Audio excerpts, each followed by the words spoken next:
Olá, esse é o programa Conversando com o Cardiologista.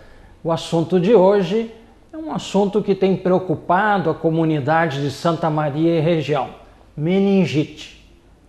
Para falar sobre esse tema, convidamos o infectologista Dr. Tiago Cavalheiro, que já trabalha há alguns anos aqui conosco em Santa Maria, especialmente no Hospital de Caridade, e que desempenha um belíssimo trabalho na área de infectologia. Dr. Tiago, um prazer tê-lo aqui conosco. Estamos no inverno, região sul do Brasil.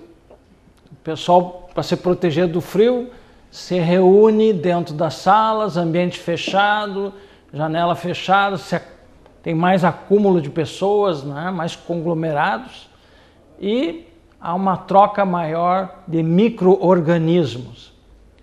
Mas nos preocupou que recentemente tivemos a perda de uma paciente com meningite aqui no hospital e um outro caso, isso é uma doença compulsória, que eu acredito que deve ter sido comunicado, né? Hoje eu estava revendo na internet algumas notícias, inclusive da Globo, de um óbito que ocorreu por meningite bacteriana no interior de São Paulo, mais precisamente São José do Rio Preto. Qual é a prevalência da meningite nessa época do ano? Ok, então é importante a gente conversar sobre esse tema, tendo em vista a grande preocupação da população quando a gente comenta sobre meningite, e até para que seja elucidado alguns conceitos e que a gente consiga entender melhor sobre essa doença. A meningite, especialmente, é uma inflamação do sistema nervoso central, né? Inflamação das meninges, que são as estruturas que remodelam o sistema nervoso central, o cérebro, a medula, e ela pode ser ocasionada por causas infecciosas e não infecciosas. Dentro das causas infecciosas, a meningite viral é uma doença bem mais prevalente que a doença bacteriana. Essa época do ano em que a gente está no inverno, mudanças de temperatura, há um aumento da incidência de doenças virais, especialmente da árvore respiratória. E quando a gente fala em meningite viral, o vírus a gente chama de enterovírus, são vírus do trato gastrointestinal, e alguns vírus respiratórios podem acometer o sistema nervoso central, e nesse período aumenta, nessa mudança de inverno para outras estações, aumenta a incidência desse tipo de meningite. É a meningite mais prevalente, porém é a meningite menos grave, para o nosso bom entendimento. Por outro tipo de meningite, tem a meningite bacteriana. A gente tem 4 bactérias que são as mais prevalentes, sendo uma bactéria chamada Streptococcus pneumoniae, que faz infecção respiratória, né? E geralmente quando tem infecção via aérea superior, infecção de sinusite complicada, ou infecção mesmo de via aérea inferior, pneumonia complicada, a gente pode ter meningite por Streptococcus pneumoniae. E a preocupação que nós tivemos alguns casos no município e na região também, e tem relatos no Brasil, tem casos ocasionais, não dá para dizer que a gente tem surto de meningite meningocócica, que é a segunda causa mais comum, que é a que mais preocupa a gente pela gravidade. Então, saindo da meningite viral, com qual a gravidade não é tão grande, comparado com a meningite bacteriana, que a gente tem uma conduta completamente diferente nessas duas situações, a meningite meningocócica é de grande preocupação. Bom, tu colocou assim que é uma inflamação das meninges, né? Que existem para proteger todo o sistema nervoso, encéfalo, medula, assim como na nossa área tem o pericárdio para proteger o coração, na área da pneumologia tem a pleura para proteger o pulmão, né? A meningite, quando um paciente tem, todos nós temos milhões de micro-organismos, né? E por algum motivo, além dessa questão sazonal, essas pessoas são mais sujeitas a terem uma meningite. Então, Tiago, o que eu te pergunto assim, qual a faixa etária que pode ter meningite? Tem alguma faixa etária que é mais suscetível a isso? E quais são os sintomas que os familiares, que o paciente podem ter e que isso leva a pensar em meningite e que tem que se dirigir ao pronto-socorro e os nossos colegas de pronto-socorro estarem treinados para levantar essa hipótese diagnóstica? Existem alguns grupos que são grupos de risco maior de fazer infecção invasiva por essas bactérias. Eu vou focar mais em infecção bacteriana, até pela importância de conduta rápida que nós temos que ter nesse caso. Em infecção bacteriana, se tratando de Streptococcus pneumoniae, que é a meningite, a bactéria que mais comum causa meningite, crianças até 5 anos são grupos que têm um risco maior de fazer infecção de corrente sanguínea. A bactéria entra pelo trato respiratório, essa é a via mais comum. Então, a bactéria entra pelo trato respiratório alto, algumas vezes pode fazer infecção de garganta, seguido de uma infecção respiratória ou não, ela circula na corrente sanguínea, penetra na barreira hematoencefálica, que é a estrutura que divide o sangue do líquor, né? E sendo assim, ela faz essa inflamação na meninge. Então, grupos de risco, crianças têm um grupo de risco, adulto jovem não sabe muito bem, também é um fator que aumenta um pouco o risco, e daí pacientes que têm uma idade acima dos 50 anos. Tanto que em pacientes que têm acima de 50 anos e abaixo de 2 anos, tem uma outra bactéria que se chama Listeria, que também faz infecção no sistema nervoso central. Então, esses grupos são grupos que têm um risco maior. Quais são os sinais de alerta, né, Arnoldo? A gente, como infectologista, a gente sempre tem uma preocupação de um paciente que tem febre, que essa febre tem um motivo. E quando esse motivo é infecção, a gente tem que ter a clara noção de qual que é o micro-organismo que está causando isso. Se esse micro-organismo tem um potencial de risco de fazer a infecção mais complicada, esse paciente tem que ser devidamente avaliado, visto, para que possa fazer o estadiamento correto através do exame físico, da história clínica adequada, do exame físico adequado e da aplicação de exames complementares. Se é um paciente que tem febre alta, que não sabe qual que é o sítio de infecção, que tem alteração de sensório, que fica mais sonolento, que queixa-se de dor de cabeça, que tem náusea, que tem vômito, são alterações de conduta, um paciente que passa a dizer palavras que não dizia antes, um paciente que passa a ter hábitos que não tinha antes.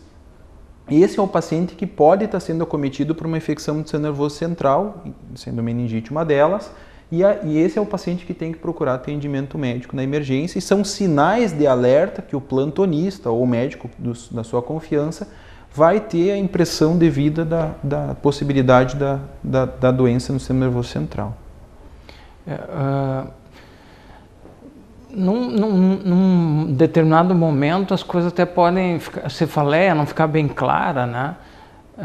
Mas assim, eu trabalhei um bom tempo em pronto-socorro, trabalhei 6 anos em UTI, né? Então algumas coisas ficaram muito gravadas na minha experiência de intensivista, né? A questão da rigidez de nuca, né? É uma coisa que nos chama a atenção no exame físico, né? Tiago, em termos de exame, numa situação dessa, você é chamado no pronto-socorro, que tipo de exame você vai pedir para verificar se nós estamos perante uma meningite ou não? É bem importante fazer um exame físico bem adequado, porque alguns sinais no próprio exame físico já nos auxiliam. Como mesmo comentaste, a rigidez de nuca é um teste simples que a gente faz na beira de leito e que a gente pode ter já a impressão se há uma inflamação na meninge. Então, se você faz uma flexão do pescoço e o paciente tem dificuldade de fazer esse movimento, ou você levanta o membro inferior e o paciente sente dor na região dorsal, tem também dificuldade de levantar o membro, são sinais de que pode haver uma inflamação da meninge. Alterações de pele, especialmente para meningococo, que é a bactéria que faz a infecção mais grave, pode fazer umas alterações como se fossem umas hemorragias na pele. E isso é tão clássico que quem está acostumado a ver, né, bota o olho e diz, isso aqui é meningococcemia, isso aqui é inflamação de pele por causa da bactéria que está circulando no sangue e também no sistema nervoso central. E a gente sempre tem que ter a avaliação do exame físico como uma posição inicial para que a gente lance mão das avaliações complementares. E o exame sine qua non, que define se o paciente tem ou não meningite, é a punção lombar, que é um procedimento que os médicos da emergência, o neurologista ou outros especialistas, infectologista, têm que estar treinados a fazer esse exame, pois a análise desse líquido que é obtido através da punção lombar nos dá o diagnóstico confirmado da meningite. Seja ela qual for, seja bacteriana, seja viral, seja fúngica, ele é um divisor de águas para a nossa definição de tratamento. Bom, Tiago, antes de nós iniciarmos o programa, né, eu conversava contigo, né, nós como cardiologistas, nós temos uma preocupação muito com o tempo, né? Isquemia, nós vamos ter menos área infartada quanto mais rápido a gente atuar, né? Tempo é músculo. Na parte da neurologia, AVC é a mesma coisa, tempo é cérebro, né? E no caso dessas infecções assim graves como a meningite, o tempo também para início de tratamento é fundamental, me parece, né? Mas nós vamos para um intervalo e voltamos na sequência com os conhecimentos do Dr. Tiago sobre meningite.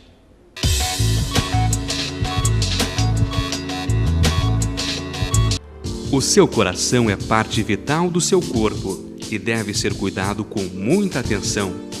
Atenção e carinho você encontra no Instituto do Coração de Santa Maria. O ICOR conta com uma equipe de médicos experientes e realiza inúmeros procedimentos, primando sempre pela ética e pelo humanismo.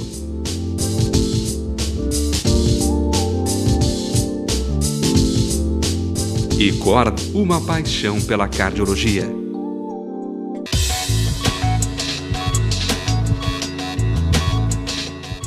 Dr. Tiago, como nós falamos, a grande preocupação é o delta T. Eu imagino até um pessoal numa passeata com cartaz escrito delta T, chamando a atenção da importância do tempo para o tratamento das doenças agudas, né? Como é que é isso? Em quanto tempo é o ideal para te fazer o diagnóstico e iniciar o tratamento no caso de meningite? A grande preocupação que a gente tem, tal como cardiologista e neurologista, é tentar reduzir o dano de tecido que o processo infeccioso faz. Então, quando a gente tem um infarto, há uma área de sofrimento por déficit de oxigênio. Quando a gente tem um processo infeccioso, não deixa de ser isso que acontece também. A bactéria faz com que haja uma dificuldade de chegada de oxigênio nas células. Só que a diferença do processo infeccioso é que isso não acontece de uma forma isolada em um determinado órgão. Isso tem uma repercussão que todo o corpo reage contra isso. Tanto que a gente chama um paciente com infecção por meningite, ele não deixa de estar séptico, que é uma infecção generalizada. Todo o corpo reage contra aquele agente. E a gente sabe que o que faz de fato diferença na mudança de mortalidade é fazer o uso de antibiótico quando a gente está tratando infecção bacteriana. E o mais precoce possível. Eu ouso dizer que toda infecção bacteriana, quanto mais cedo for tratada, maior a chance de sucesso. E quando a gente está lidando com uma infecção grave como meningite, esse tempo deve ser o menor possível. A gente deve apropriadamente fazer a avaliação, fazer a coleta de exames, confirmação do diagnóstico, muitas vezes clínico. A gente nem espera o resultado dos exames e a gente institui o tratamento precocemente quando é meningite bacteriana. E isso é o que faz a diferença na resposta clínica do doente. Dessas infecções, assim, a mais assustadora é a meningocócica, né? Esse paciente chega, ele vai para a UTI e já é iniciado a antibiótico terapia, né? E aí que a questão do tempo é fundamental, né? Até existe determinadas infecções que a gente faz a coleta apropriada do material biológico para identificar o micro-organismo antes de iniciar o antibiótico. Então, se tem uma infecção urinária, a gente pede para o paciente coletar um exame de urina para identificar a bactéria antes de fazer o tratamento. Se tem uma infecção respiratória, a gente tenta coletar algum material respiratório para fazer a identificação para começar o antibiótico. Meningite, especialmente meningite meningocócica, a gente tem está devidamente escrito que a gente deve coletar o material quanto possível, mas não atrasar o tratamento. Então esse é o paciente que deve receber antibiótico endovenoso precoce em ambiente hospitalar, monitorizado para que seja detectado todas as alterações decorrentes dessa infecção precoce para poder ser tratado. E nós sabemos, doutor Arnoldo, que mesmo fazendo tudo isso, a gente está lidando com uma doença grave. Mesmo fazendo tudo isso, por vezes a gente pode não ter sucesso no tratamento. Mas essas rotinas de que sejam identificados os pacientes suspeitos, sejam devidamente tratados, não deve nunca ser esquecido. Meningite, o micro-organismo, o período de incubação é de 2 a 4 dias, né? Quanto tempo uma pessoa fica transmitindo a meningite para as pessoas em torno? Ela tem que estar em isolamento? Aquelas pessoas da família, do meio do local de trabalho, são chamadas? Tem que fazer alguma quimioprofilaxia? Como é que é a orientação nesse sentido? Essa pergunta é bem importante, porque isso é uma forma, a gente tem uma forma de a gente poder orientar a população. A gente tem que ter noção que as meningites causadas por meningococo e por hemófilos têm um risco de ser transmitidos interpessoalmente, diferente da mais comum, que é pneumococo. Então, o pneumococo é uma bactéria de transmissão respiratória que todos nós temos contatos, mas elas não é indicado fazer quimioprofilaxia para quando a gente tem infecção por esse agente. Quando tem infecção por meningococo, eu não vou falar de hemófilos, porque a incidência caiu muito depois da vacinação, a campanha de vacinação de criança, mas de meningococo, a gente tem indicação bem estabelecida de quais são os pacientes que devem receber a quimioprofilaxia. Sabemos que, uma vez tendo um paciente com infecção, isso gera um pânico na população de também ter o risco de ter adquirido a bactéria. Mas, resumidamente, as pessoas que têm benefício de fazer profilaxia são as pessoas que têm contato com o paciente que teve o processo infeccioso, um contato em ambiente fechado, geralmente por mais de 8 horas.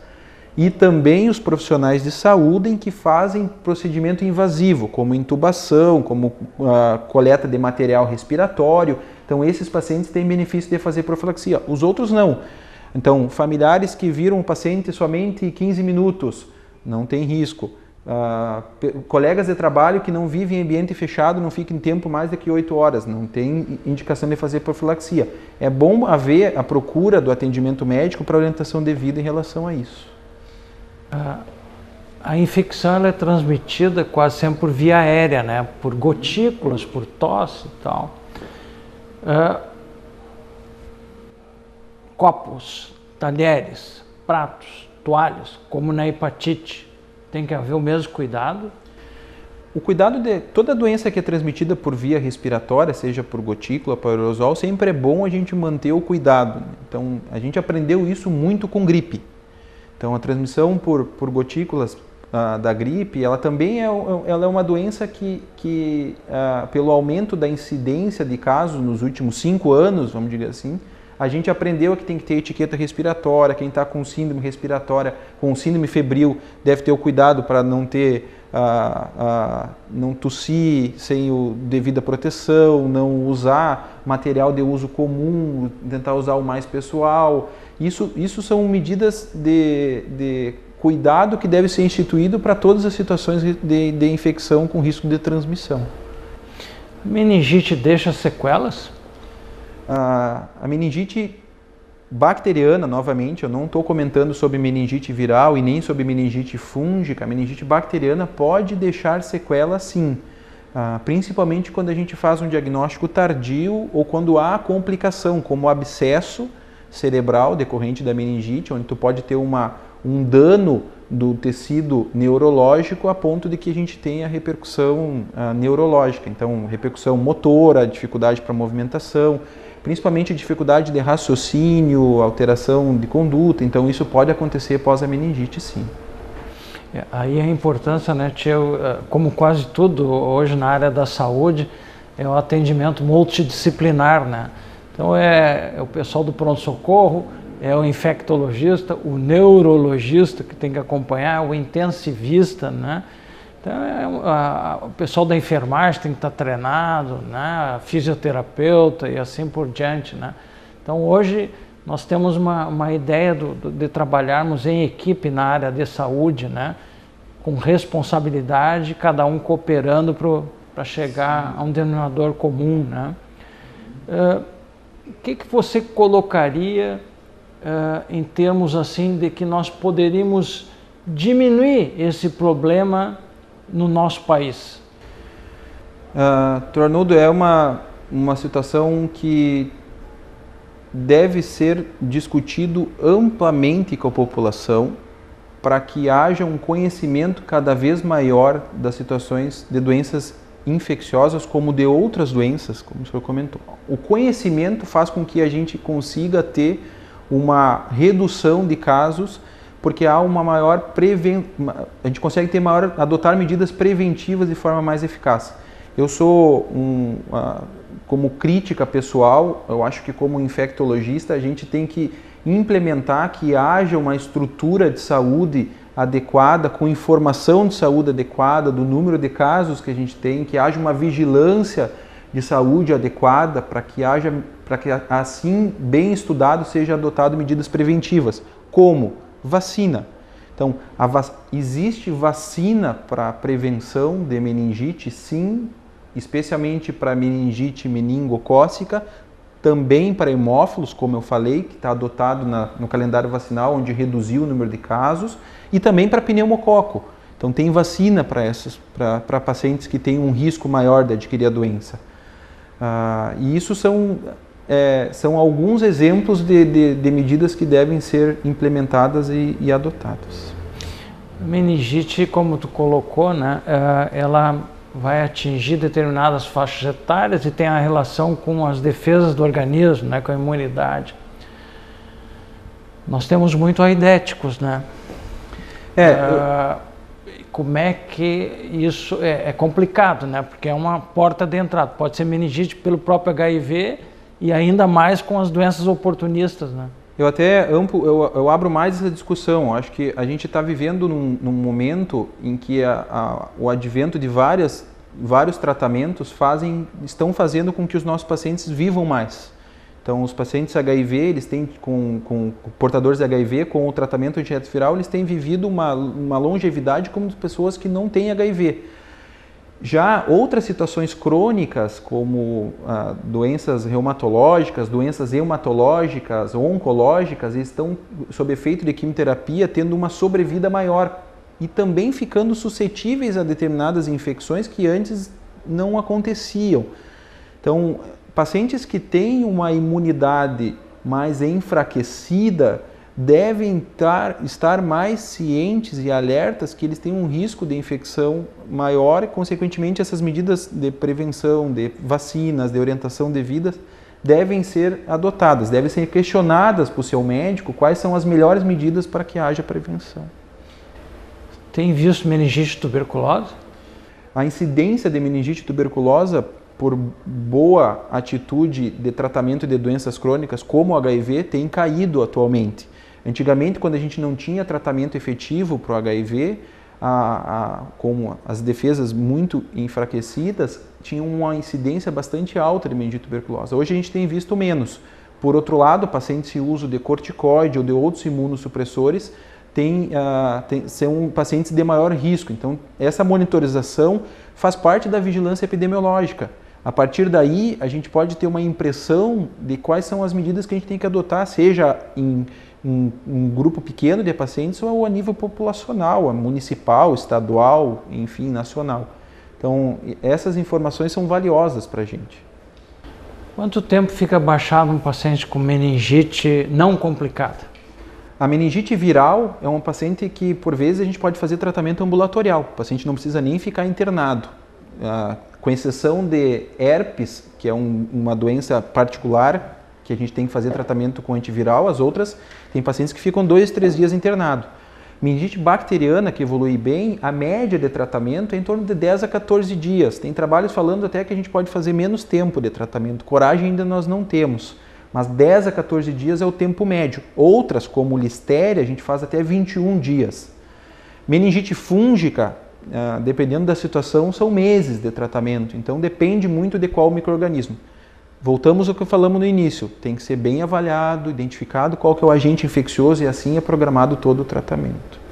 Bom, nós estamos chegando ao final de mais um programa Conversando com o Cardiologista, hoje com o Dr. Diego Cavalheiro.